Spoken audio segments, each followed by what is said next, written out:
Bonjour, c'est Carla. Bonjour, c'est Alison. Nous vous présentons le journal d'une maman. Bonjour, je suis très heureuse de vous retrouver aujourd'hui pour une nouvelle émission du journal d'une maman. Nous avons l'honneur de recevoir Madame Anne Thiriot. Bonjour Anne. Bonjour. Merci beaucoup d'être venue aujourd'hui parmi nous. Vous venez nous présenter votre livre « Journal d'une mère à la ramasse ». C'est le tome 1 qui a été écrit en de mai à juillet 2020 aux éditions Baudelaire. Je suis très heureuse de vous recevoir Anne parce que j'ai lu votre livre avec attention et je vous avoue que j'ai bien rigolé. Parce qu'en fait, vous parlez d'une mère à la ramasse, mais je pense qu'on est tous et toutes des mères à la ramasse. Et vous avez bien fait de le dire parce que je pense que dans ce livre, il y a des choses qu'on n'ose pas dire, mais vous les avez dites. Nous allons en parler ensemble. Donc, Anne, vous êtes la maman de 4 enfants. Vous avez travaillé auparavant à l'EDF et vous êtes donc une très jeune retraitée. Vous avez été très jeune retraitée. Vous vous occupez de vos enfants, de votre maison et vous écrivez aussi. Vous publiez des petites chroniques dans un forum de quartier et vous avez sorti donc le premier tome, Les Postes, de mai à juin 2020. Et actuellement, vous en êtes au poste 440 et vous racontez donc des anecdotes, parfois un fait divers insignifiant et vous en faites un fromage.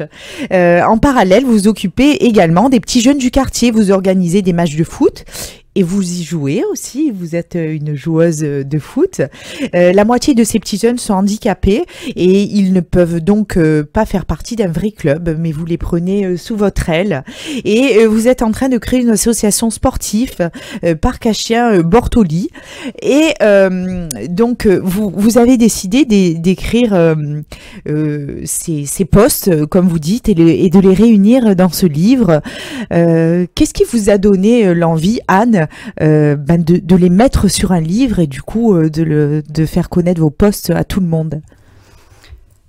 Ce sont les gens qui m'ont demandé, ceux qui me suivaient régulièrement, ils m'ont dit pourquoi tu écris pas un livre. Donc au bout d'un temps, j'ai commencé à réfléchir, me dire oui, parce que moi ma grand-mère elle va pas lire ci ça, donc je voudrais l'offrir.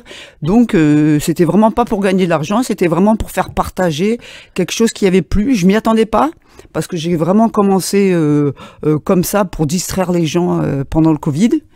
Pendant le confinement, et puis je m'attendais pas du tout à ce qu'on me sollicite. Donc après, bon, pour faire plaisir au départ à mes amis proches et alors aux parents des amis, j'ai écrit ce livre, et finalement, maintenant tout le monde me demande le tome 2, mais bon, j'attends un peu de voir comment le tome 1 fonctionne et voir si vraiment ça peut plaire, parce qu'au départ, c'était pas gagné. Alors, vous dites, jusqu'à vos 30 ans, vous n'aviez fait que du foot, en fait. Il n'y a que ça qui vous intéressait. Et après, vous êtes mariée. Donc, vous avez eu 2 garçons et une fille. Alors, votre garçon, vous l'appelez le précieux, Nono et Davina. Donc, vous avez ensuite divorcé. Vous avez gardé vos petits que vous avez éduqués avec les moyens du bord. Et vous dites, une catastrophe. Voilà. Et comme aurait dit le commandant du Titanic, hein, c'est vous qui le dites. Et à la quarantaine, vous avez rencontré Monsieur CDD, un cas. Voilà. Et qui se ressemble, s'assemble, voilà, souffle votre fille. Et après, vous avez eu donc Gianni, et vous dites, telle est ma famille décomposée. Qu'est-ce que vous, quand vous sortez un peu de votre histoire de vie, qu'est-ce que vous en dites de cette histoire? En fait, moi, j'estime toujours que je suis une personne lambda. Ce qui m'est arrivé peut arriver à tout le monde. C'est-à-dire que le divorcer, tout le monde divorce. Après, avoir peut-être moins confiance, recommencer, faire des erreurs, voilà, c'est mon quotidien. Et donc c'est pour ça que je vis et j'écris ce que je suis. Et pas mal de gens. Parce que quand j'écris des posts tous les jours, au départ, j'écrivais tous les jours. Et donc, les gens, j'avais des retours, c'était même des dialogues. Le soir, on faisait des discussions, les gens disaient « oui, moi ci, moi ça m'est arrivé ». Et je me suis rendu compte que finalement, tout le monde vit un peu la même chose. et le fait que quelqu'un en parle, ça permet de faire parler d'autres personnes. Et rien que pour ça, franchement, pour voir le sourire des gens ou les gens qui étaient contents de se retrouver et de partager, eh ben, je pense que je dis pas que j'ai rien fait de bien dans ma vie, mais ça reste une fierté, voilà. J'ai fait mes enfants comme tout le monde, on est fiers de nos enfants, même si parfois c'est des catastrophes, mais au moins je trouve que j'aurais apporté un peu quelque chose. On a toujours besoin d'avoir une utilité dans la vie, hein. D'être reconnu ou pas, mais enfin moi je suis très contente d'avoir écrit dans ce forum, d'avoir réuni ces gens et d'avoir fait ce recueil pour les gens. En fait, ce qui est marrant, c'est que vous êtes très honnête sur vous et sur votre vie. Vous dites que vous racontez le quotidien d'une mère en bois, mais celui d'une femme aussi. En fait, de ce que vous décrivez, moi, je trouve pas trop mère à la ramasse et mère en bois. Vous êtes juste une mère de famille comme toutes. Et je vous trouve très honnête, même la façon de parler de vos enfants aussi, la façon dont vous les nommez, surtout votre fils aîné que vous appelez précieux. Et vous dites qu'il y a un gros décalage entre lui et vous, mais vous êtes honnête. Pourquoi avoir joué l'honnêteté dans ce recueil ? Parce qu'en fait, au départ, c'était vraiment retracer des points de vie, des moments de vie que j'avais vécu et qui m'avaient marqué. Et je pouvais pas faire. Je suis pas une super héroïne. Je suis lucide, voilà. Je suis lucide d'être quelqu'un de tout à fait, je dis tout le temps lambda ou ordinaire. Et donc. Et mes enfants, en fait, sont comme je les décris dans le livre. J'invente pas, je grossis les choses. Donc c'est vrai, comme je dis souvent, d'un détail, je fais un fromage, mais j'invente pas grand-chose. Voilà, je brode un peu. Par exemple, j'ai des caricatures, j'ai Vévette, qu'on voit pas tellement dans le tome 1, mais qu'on voit beaucoup par la suite, qui est une voisine que j'ai vraiment caricaturé parce que je pense que c'est ce qu'on attendait de. Enfin, c'est un personnage et ça me permet de parler à travers un personnage différent de ma famille, de raconter des choses et mes enfants là. Que je décris, le précieux, il est plus que précieux. Voilà. Des fois, j'ai du mal à suivre parce que moi, des fois, je dis, je suis une clocharde, moi, par rapport à toi. Parce qu'il est très ambitieux et parce que c'est actuellement, c'est ça, on vit un peu à travers ce qu'on voit, à la télé et on se dit, ah ben, moi, je veux ça. Et puis derrière, moi, j'ai du mal à suivre et j'essaie on se sent toujours coupable. Moi, j'ai divorcé. Le père se pas occupé des enfants. Donc, je me suis dit, il faut que j'ai deux rôles. Donc, j'essaie de faire au mieux pour eux. Et puis, on a toujours l'impression de ne pas être à la hauteur. Et parce que les enfants sont de plus en plus exigeants aussi actuellement. Donc, c'est vrai qu'avec le précieux, avec Nono, il a Nono. Alors, parlez-nous de Nono, qui est un philosophe, hein, vous l'appelez comme ça. Nono, il est plus... Moi, j'ai eu deux enfants ils ont un peu moins d'1 an et demi d'écart. Et je me suis dit, j'ai peur d'avoir deux fois les mêmes. Et en fait, moi, j'ai vraiment le jour et la nuit. Ils s'entendent très bien, mais ils sont très différents. Et lui, il est un peu dans son monde. Il fait ses activités à lui. Il fait des études. Donc, il est vraiment dans son monde. Et puis, il y a la fille. La seule fille, voilà. Davida, vous dites souvent qu'elle est votre dégénérescence, ouais. Mais vous devez néanmoins reconnaître qu'elle est bien plus futée que vous. Ah oui, non, elle y arrivera mieux que moi, parce que déjà, je pense que dans la vie, on a besoin d'avoir confiance en soi, et elle a vraiment énormément confiance en elle. Bon, déjà, elle est plutôt jolie et tout, donc ça donne un atout par rapport à moi qui était vraiment très banal. Et c'est vrai que elle m'inspire beaucoup. Je pourrais faire un livre sur elle, rien que sur elle, parce que c'est vrai que Nono, il est plus discret, et que le précieux, déjà, il veut pas que je dise son nom, et puis il aime pas que je parle de lui. Mais elle est, c'est d'ailleurs la seule qui a dû lire le livre et qui m'a poussé à aller jusqu'à l'écriture finale du recueil. Elle est vraiment comme ça. Et quand on nous connaît, quand on connaît ma famille, on voit que le livre, c'est pas inventé. Voilà, c'est vraiment basé sur notre vie. C'est vraiment nous. Ouais. Et alors, il y a le petit Gianni, le petit dernier. Donc, sa sœur l'appelle le perché. Est-ce qu'il est vraiment perché? Ouais, il est à l'ouest complet. Alors, voilà, ouais. On a voulu l'envoyer partout chez le psychomotricien. Et on se dit, il a un petit décollage. Après, ça l'empêche pas d'être intelligent et d'être, mais c'est vrai qu'il est, je dis, c'est peut-être parce que j'étais vieille, mes organes, tout ça était vieux, donc, voilà, il est un peu tordu, mais, voilà. Mais bon, c'est actuellement, il y en a beaucoup comme ça, des gens qui sont un peu dans leur monde, il a quel âge, Gianni, là? Maintenant, il a 12 ans. D'accord. Il a 12 ans, ouais. Alors, moi, quand j'ai lu ce livre, alors c'est un livre où on rigole, c'est un livre où quand même vous dévalorisez, vous êtes une mère en bois, vous êtes une clochard, vous êtes truc. Mais et en fait, au fil des pages, on sent quand même que vous aimez vos enfants et que on va penser même que c'est un hommage que vous leur faites en écrivant ce livre, parce que vous parlez d'eux, alors avec moquerie par moment, mais vous les aimez, ces enfants. Et on sent votre investissement de mère qui essaie de faire. Et moi, j'ai ressenti à la fin de ce livre un bel hommage à vos 4 enfants. Et je pense que vous les aimez sincèrement et que c'était le but de votre vie, en fait. Non, c'est ce que je t'ai dit, jusqu'à 30 ans, je pensais qu'à moi, comme beaucoup de gens, des fois beaucoup plus jeunes, et après je les ai eus et franchement c'est toute ma vie, voilà. Ouais, c'est toute ma vie. On le sent.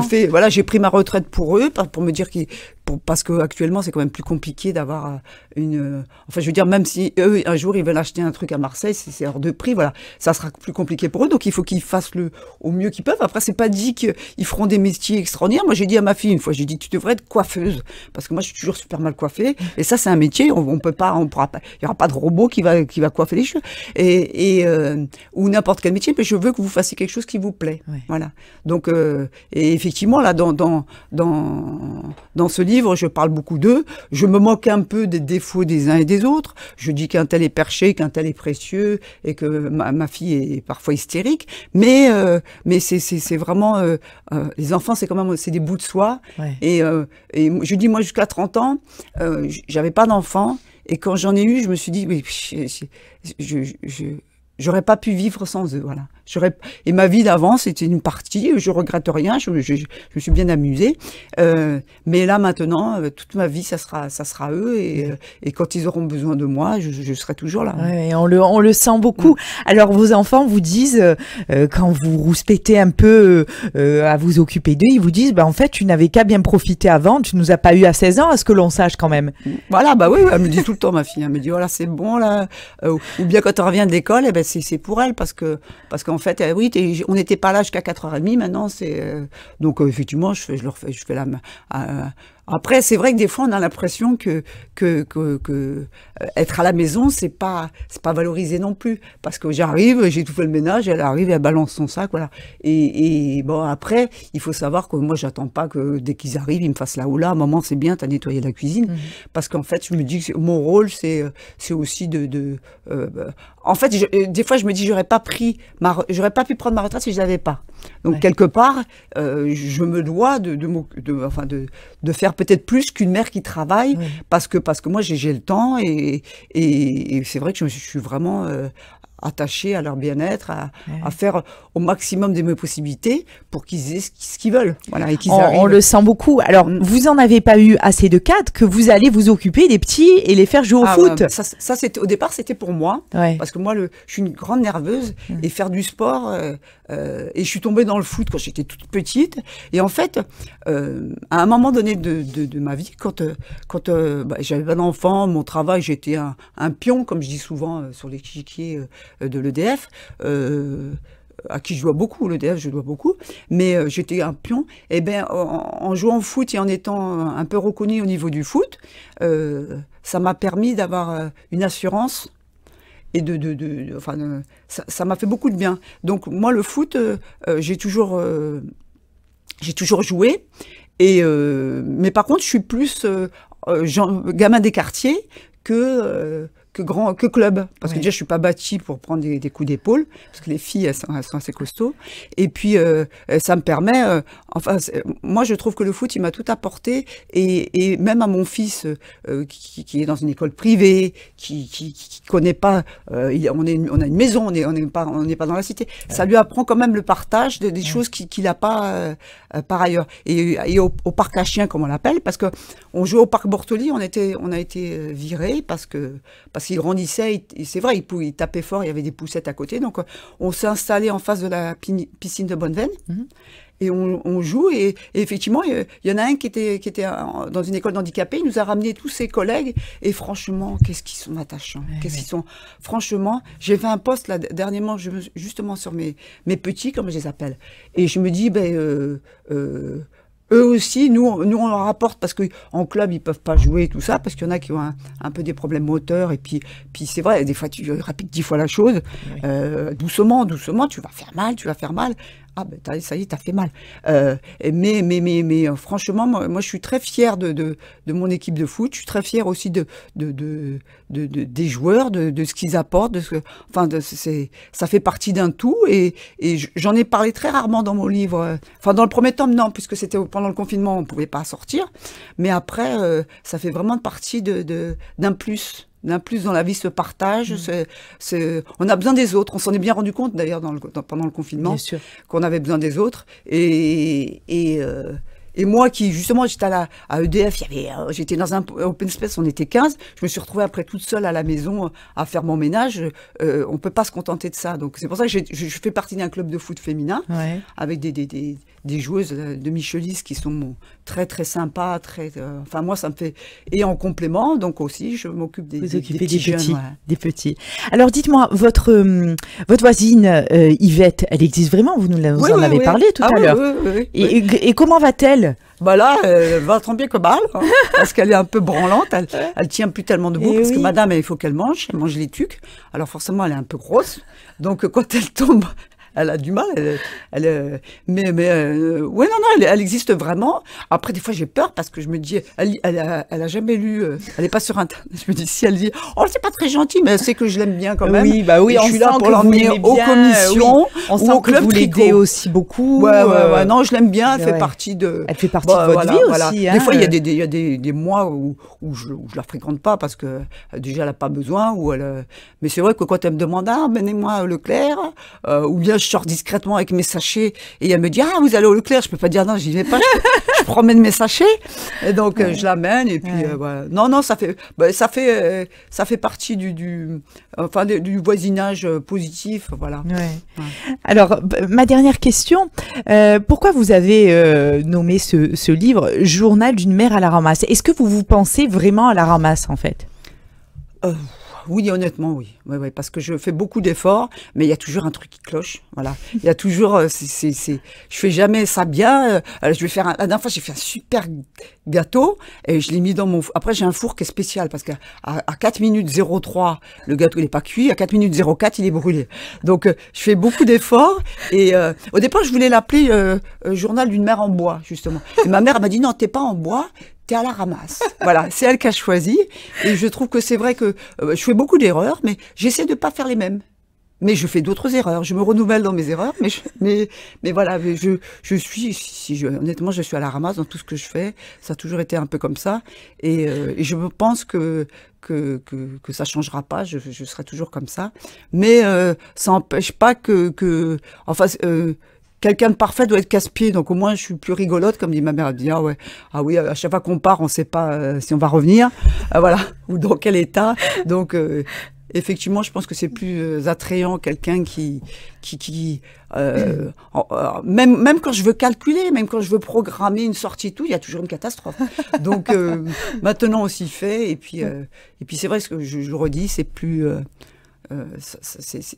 c'est de la fantaisie, voilà. Et la fantaisie, ça fait partie de ma vie, et c'est très positif, et c'est ce qui fait le plaisir, le bonheur, parce qu'en fait, quand tout se passe bien, on est content, voilà. Et quand tout se passe bien, on a trouvé d'autres attraits aux sorties ou aux visites, parce que parfois on va au musée d'art contemporain. Voilà. Alors, moi, je vous le redis, hein, moi je vous trouve pas du tout à la ramasse, je vous trouve tellement original et un amour démesuré pour vos enfants. Et on sent très bien que c'est votre raison de vivre en fait. Hein. Et je pense qu'on est tous à la ramasse en fait, mais juste qu'on l'écrit pas. Et vous avez eu le courage de l'écrire. En tout cas, Anne, merci beaucoup. Ah, merci de m'avoir fait venir. Merci de ce recueil que j'ai lu vraiment avec plaisir et avec une grande attention. On attend les prochains. Et puis, on vous souhaite aussi plein d'énergie pour continuer à vous occuper de vos enfants et à continuer à jouer au foot avec nos petits aussi. J'espère que je vais mourir sur un terrain. Ouais. Oh, vous avez le temps. Ouais. Anne, merci. Merci beaucoup. Merci. Chers auditeurs, je vous remercie de nous avoir suivis. On se retrouve très vite pour une nouvelle émission. Au revoir. Bonjour, c'est Carla. Bonjour, c'est Alison. Nous vous présentons le journal d'une maman.